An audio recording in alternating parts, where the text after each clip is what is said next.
बिस्मिल्लाहिर्रहमानिर्रहीम। मैं हूं ताहिर ढेंसा और आप देख रहे हैं टीडी डिजिटल। आज हम बात करेंगे मौजूदा सियासी हालात का, जिसका डायरेक्ट ताल्लुक इंटरनेशनल एनवायरनमेंट से भी बनता है। बात वन लाइनर ये है कि इस वक्त इमरान खान और उनकी हुकूमत डिफाइनिंग मोमेंट में से गुजर रही है। इमरान खान की हुकूमत को कोई ख़तरा नहीं है इस वक्त, लेकिन सबसे बड़ा ख़तरा भी है। और वो किस तरह? वो इस तरह कि इस्टेब्लिशमेंट, जिसे हमने मरीम से वो सुना ना कि वो संजरानी की जो पार्टी है जिसे बैप कहते हैं, बाप ने बाप के कहने पे वोट दिया, तो वो तो एक गाली हो गई ना। आप किसी को बाप कह रहे हैं, यानी कि वो तुम्हारा बाप है, तो एक तरह की गाली हो जाती है। बट इस्टेब्लिशमेंट का वो जिक्र कर रही थी, तो आप बड़ा भाई कह लें। तो बड़ा भाई जो है इस वक्त इस्टेब्लिशमेंट, वो इस वक्त बिल्कुल नहीं चाहती कि पॉलिटिकल या सियासी सिविल अनरेस्ट या पॉलिटिकल अनरेस्ट हो, क्योंकि इंटरनेशनली बड़े बड़े चेंज से पाकिस्तान गुजर रहा है और निगोशिएट कर रहा है। एक छोटी सी मिसाल मैं आपको देता हूँ। इंडिया के जो एक्सक्लूसिव इकोनॉमिक जोन, उसके जो वाटर्स हैं, उसमें आके अमेरिकन्स ने एक्सरसाइज की और उनको बताया नहीं और निकल गए। ये उसी तरह की हरकत है जैसे उसामा बिन लादेन को आके मारा और चले गए। उस पर अब बड़ी लेदे हो रही है। जो क्वाड्स में उन्होंने स्पेशल कैट्स लगाई हुई हैं, जो उसकी टर्म्स हैं, उसमें उन्होंने जापान और इंडिया दोनों को रखा हुआ है कि हम कर सकते हैं आके। ऑस्ट्रेलिया को नहीं रखा हुआ, इन दोनों को रखा हुआ है।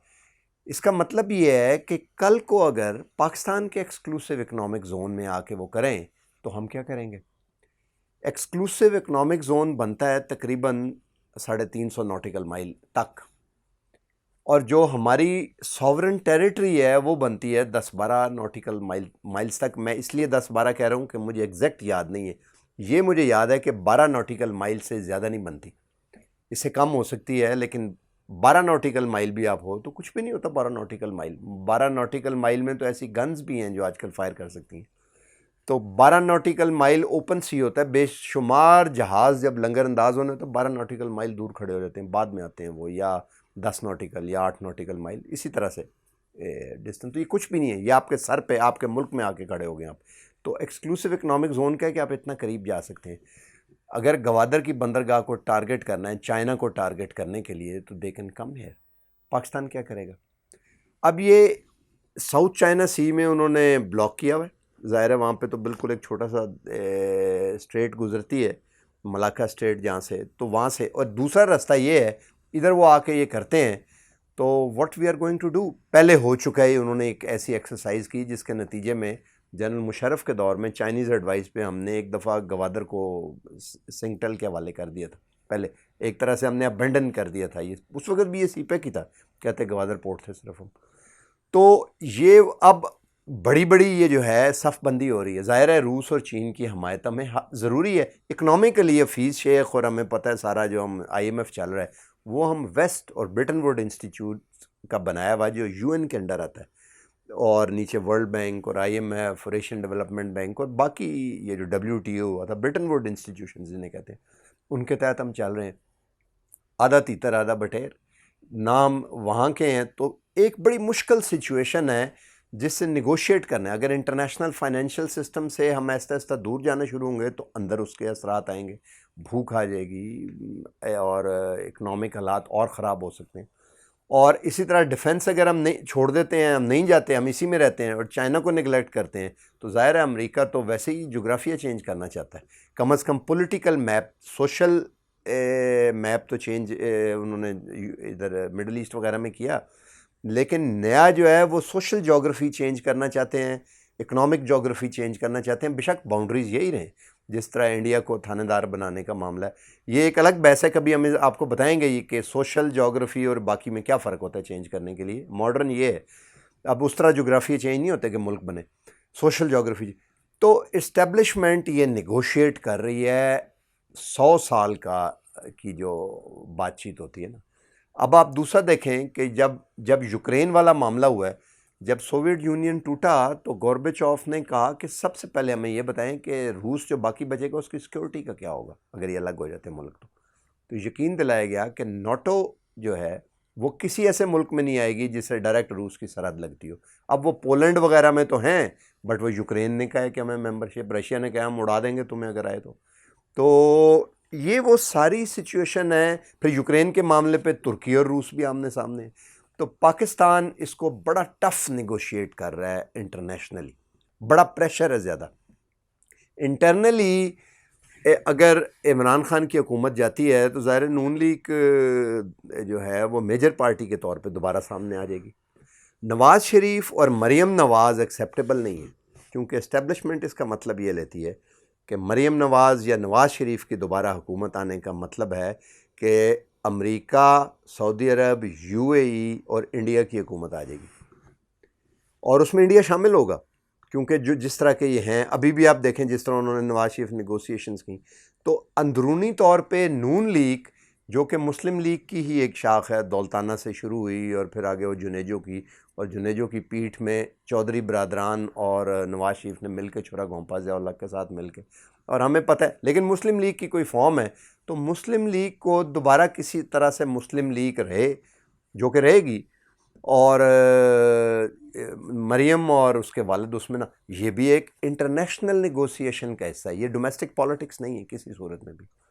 अब इस सूरत में इमरान खान बेस्ट सूट करते हैं इस्टेब्लिशमेंट को, क्योंकि ये वो शख्स है जिसके बारे में यकीन है इस्टेब्लिशमेंट को कि ये मुल्क के मुफाद को अपने मुफाद से आगे बढ़ के नेगोशिएट करता है। और उन्होंने साबित भी किया सऊदी अरब और यूएई वगैरह में जाके कि जिस तरह से उन्होंने किया। पर इमरान खान को भी कोई मसला नहीं। अब दूसरी तरफ इमरान खान के ईगो के मसाइल हैं। वो ईगो के क्या मतलब, इमरान खान वो समझते हैं कि मुझे बिट्रे जिन्होंने किया मैं उन्हें छोड़ूंगा नहीं, बेवफाई को माफ़ करने को तैयार नहीं। वो जैसे हेमलेट था, वो शेक्सपियर ने कहा है कि कोई ना कोई हम में वो एक ट्रेजिक हेमार्शिया होता है, अंदर ट्रेजिक फ्लॉ होता है। हेमलेट में ये था कि वो प्रोक्रेस्टिनेट करता था, और किंग लियर में था कि वो वेन ग्लोरियस था। तो वो दोनों अपने अपने उससे मारे गए, उस ट्रेजिक हेमार्शिया से या ट्रेजिक फ्लॉ से। इमरान खान अब माफ़ करने को तैयार वो उसमें नहीं होते। 3 तारीख को कहा यह जाता है दरोग बज़म्मा रावी, लेकिन मोतबर ज़राए ने मीडिया पे आके ये बताया है, जिसकी कोई तरदीद नहीं आई, कि वो जो कम्युनिके है वो टाइप होने शुरू हुआ था, असम्बलियाँ तोड़ने वाला शुरू हो गया हुआ था, और जनरल बाजवा और जनरल फैज़ भागे हुए आए और उन्होंने आके समझाया कि इस तरह करने का नुकसान होगा, और बड़ी मुश्किल से रुके। लेकिन सुना है कि इस्टेब्लिशमेंट की तरफ अब ये फ़ैसला है कि दोबारा इमरान खान ने ये करने की कोशिश की तो उन्हें नहीं रोका जाएगा इस काम करने से, और अक्टूबर नवंबर में अगर अभी कर देते हैं तो इलेक्शन करवा दिए जाएंगे दोबारा से। अब उसके लिए नून लीग में, क्योंकि ये इंटरनेशनल ऑपरेशंस का हिस्सा है, शहबाज शरीफ और पार्टी से किसी हद तक डील हो रही है, और हमने देखा कि उन्होंने ज़मानत भी दे दी, और आके वो ज़ाहिर है बड़े भाई के ख़िलाफ़ तो उस तरह ना भी हो, लेकिन पॉलिसी वो, और जो 5-6 हॉक्स को निकाल के जो एक्सट्रीम राइट के लोग हैं, परवेज़ रशीद हो गए या मोहम्मद ज़ुबैर जो असद उमर के भाई भी हैं, और इस तरह के कुछ लोगों को निकाल के, और बाकी जो हैं एहसन इकबाल है मिसाल के तौर पे, वो मॉडरेट होने को तैयार लगते हैं। ख्वाजा आसिफ भी, मैं समझता हूँ किसी हद तक ख्वाजा साद रफ़ीक वगैरह भी। तो मुस्लिम लीग की जो टॉप लीडरशिप बनती है उसमें से भी कोई 2-4 लोग ऐसे हैं जो शहबाज शरीफ के साथ किसी हद तक शामिल हो सकते हैं। हालांकि ख्वाजा आसिफ की तो किसी वक्त बातचीत भी कहते हैं, बताया जाता है कि शहबाज शरीफ से बनती। तो ये इंटरनल, दूसरी तरफ उन्होंने उसका इंतज़ाम, लेकिन इसका ये मतलब नहीं है कि इस्टेब्लिशमेंट चाहती है कि इमरान खान चले जाएँ। अब जहांगीर तरीन का मामला ये है कि सोर्सेस के मुताबिक इमरान खान को ये समझाने के लिए कि इस वक्त बिल्कुल स्वीप ना करें और पॉलिटिकल जो ओशन है उसमें दोबारा वेव रिपल क्रिएट ना करें, ताकि इंटरनेशनली पाकिस्तान नेगोशिएट कर सके, ख़िलाफ़ है उसके, तो इसलिए यूसुफ रज़ा गिलानी को के ऊपर छोड़ दिया गया है इट्स ओन। इस्टेब्लिशमेंट ने कहा अच्छा ठीक है फिर जो होता है होने दो, और वो हार गए। और उसके बाद इस्टेब्लिशमेंट ने आके सपोर्ट की, जिसके नतीजे में वो 1-2 बंदों को तो कहते हैं कंटेनर में रात को बंद रखा जिन्होंने वोट डाले अगले दिन। तो इमरान खान को वोट ऑफ कॉन्फिडेंस मिला उससे आके करने के लिए। अब ये है कि जो तरीन है, ये जहांगीर तरीन, ज़ाहिर है उनका जहाज़ यूसुफ रज़ा गिलानी ने इस्तेमाल किया उस दौरान, तो इमरान खान उससे नाराज़ हैं कि साबका दोस्त था तो उन्होंने ये क्यों, हमें पता है कि उनका जहाज़ पहले जब इमरान खान की हुकूमत बन रही थी तो उस वक्त इस्तेमाल हुआ बहुत ज़्यादा, तो वो उनको छोड़ने को तैयार नहीं है किसी सूरत में भी। लेकिन जहांगीर तरीन लगता नहीं कि इस्टेब्लिशमेंट जब बड़े भाई की इशारे के बग़ैर ये वो छोड़ देगा, तो लिहाजा ये रिपल्स तो चलती रहेंगी, लेकिन ख़तरा कोई नहीं है इमरान खान की हुकूमत को जाने का। अगर उनको भेजना हो तो उसका सिंपल मेथड है कि जो MPs जिन्होंने अशाइया अटेंड किया जहांगीर तरीन के घर जाके, वो वोट ऑफ कॉन्फिडेंस कॉल करें और बुज़दार को चलता करें। बुज़दार को चलता करने का मतलब है कि फेडरेशन में भी छूटी एक तरह से। तो एस्टेब्लिशमेंट इस वक्त ये नहीं चाहती कि ये हो, और इसीलिए ये हो भी नहीं रहा। इमरान खान के पास ये है कि इमरान खान को इस दौरान अपनी दूसरी पॉलिसीज़ दुरुस्त करने की ज़रूरत है, मिसाल के जिसमें गवर्नेंस है। गवर्नेंस का मतलब है कि इकनॉमिक पॉलिसीज़ वगैरह। अब हफीज़ शेख के बारे में ये कहा जाता है कि उन्होंने IMF का प्रोग्राम जो है वो बड़ा फ्रंट लोडेड था। फ्रंट लोडेड का मतलब ये होता है कि हमने कर्ज़ों की अदायगी करनी है और करंट अकाउंट डेफिसिट को कम करना है ताकि फ़िज़िकली मुल्क सस्टेन करे, और फिज़िकल जो हमारा गैप है उसे छोटा करना है ताकि उसे ब्रिज किया जा सके। तो वो किस तरह होगा? टैक्स ज़्यादा लगाने से और बिजली की कीमतें वगैरह ज़्यादा बढ़ाने से, सारा कुछ वो किया। तो वो इतना फ्रंट लोडेड था कि मुल्क की पसली इतनी नहीं थी, बेरेबल नहीं था आवाम के लिए, जिसके नतीजे में अगर वो निगोशिएट करते, फिर इसी दौरान कोविड के दौरान बहुत से मुल्कों ने IMF वगैरह से निगोशिएट कर लिया कि हम नहीं कर सकते, इन्होंने नहीं किया। तो वो कहते हैं कि एक तरह से हफीज़ शेख क्योंकि इस मुल्क में इन्वॉल्व ही नहीं थे सोशली और मेंटली और इमोशनली, उन्होंने किया ही नहीं। उन्होंने एक गैर मरीज़ को जैसे सर्जरी के करीब की मेडिसिन दे दी, बहुत केमोथेरेपी टाइप चीज़। तो ये इल्ज़ाम है उन पे। शौकत तरीन ने कहा भी है।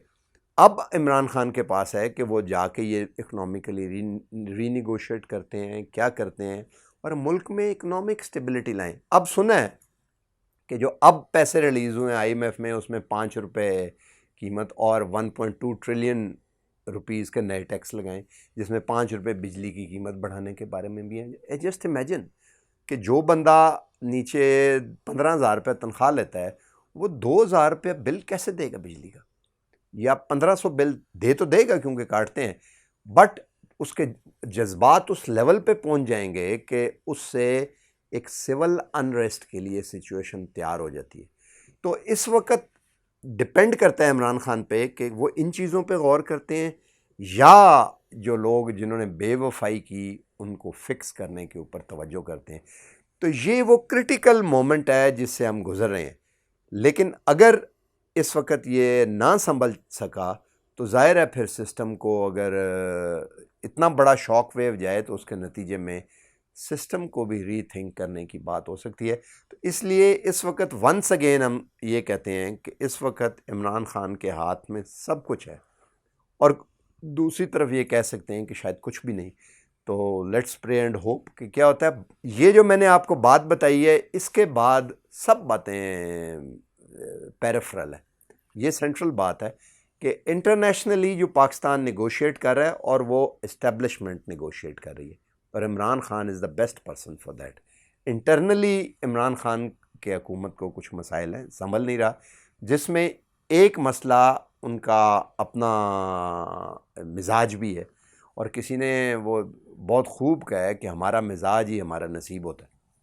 तो इसलिए वो हैं, और लेकिन ख़तरा उस तरह का नहीं है कि किसी को कोई करने का, क्योंकि बड़ा भाई बैठा हुआ है। इस मुल्क के मुफाद के जो ख़िलाफ़ बात है वो नहीं होने देंगे।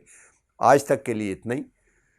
देखते रहें TD डिजिटल। हो सके तो इसे बेल आइकन को प्रेस करके लाइक और सब्सक्राइब भी कर दें।